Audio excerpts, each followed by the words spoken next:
my veins, I've been driving this train. Years in this lane, there's no stopping this flame. Cause I came to the game and I changed it to play It is how your I boy, like, the rearranged American it to F1 my fan, own and it domain, is yeah. race week as it is time for the Australian Grand Prix.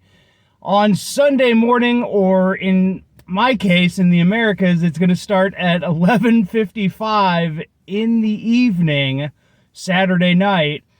We've got the Australian Grand Prix. It's been 2 years since we've been back to the Australian circuit in Melbourne, but so much to talk about as we get ready for race time. So let's get on into the race preview for the Australian Grand Prix.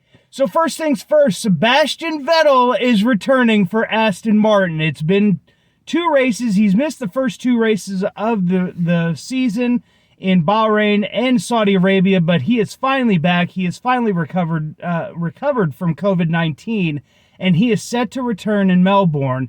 And I know a lot of fans are absolutely ecstatic that he's going to be back. I know he's already been back out on the track with Mick Schumacher, doing race walks and doing track walks with him, and just kind of getting caught back up with the paddock and trying to find out what changes have been made to the car since he was last in the car and testing. So I'm very interested to see what Sebastian Vettel will be able to do with a car that really has probably had a few updates since he last tested the car in the last test in Bahrain.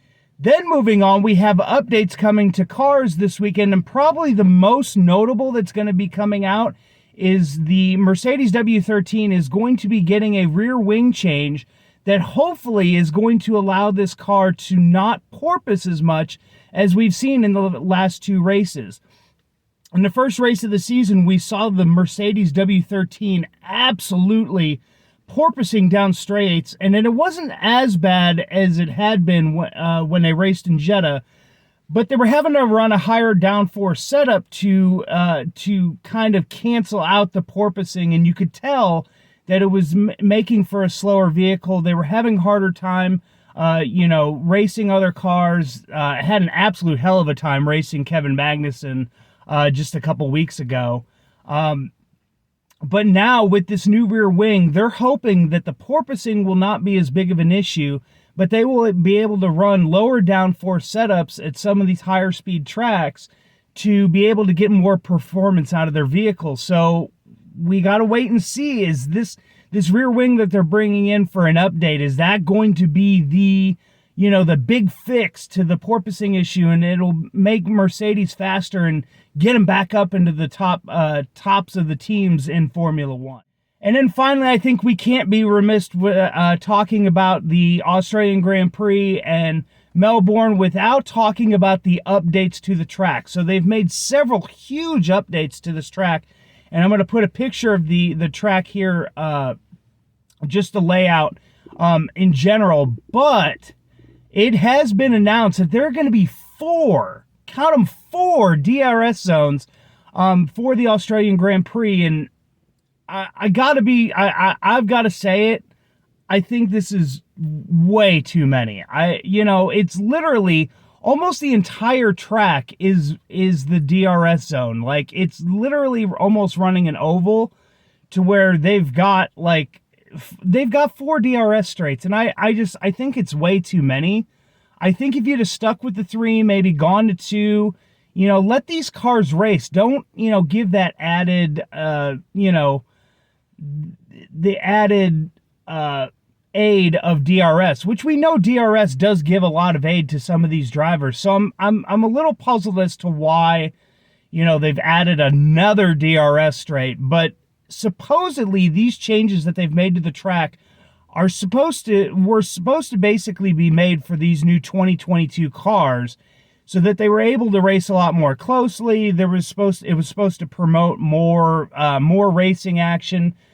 So I'm interested to see if it's going to do it. I wish they would have just kept it at 3 DRS zones, but I'm interested to see what the changes to the track will do to racing in Formula One for this weekend for the Australian Grand Prix.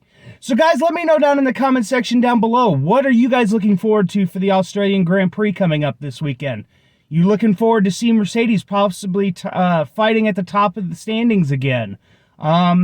I'm looking forward to seeing what Haas can do now that, we've had a week off. Teams are going to be bringing up, minor updates, whereas Mercedes is bringing in a pretty huge update. So, guys, let me know down in the comment section down below what you guys are looking forward to this weekend for the Australian Grand Prix. Also, subscribe to the channel if you guys are new. I know there's so many of you guys watching the videos, so guys, subscribe to the channel so you guys can get more Formula One content just like this and other content that you will see on my channel. Like I did a reaction video to Watch Mojo's top 10 top 10 dramatic moments of Formula One. That was the last video I did, but you guys can go back and check all those out. But subscribe to the channel if you're new. Slap a like on this video. And for the American F1 fan, I'm Eric Ringel, and I am signing off. Ice in my veins, I've been driving this train. Years in this lane, there's no stopping this flame, 'cause I came to the game.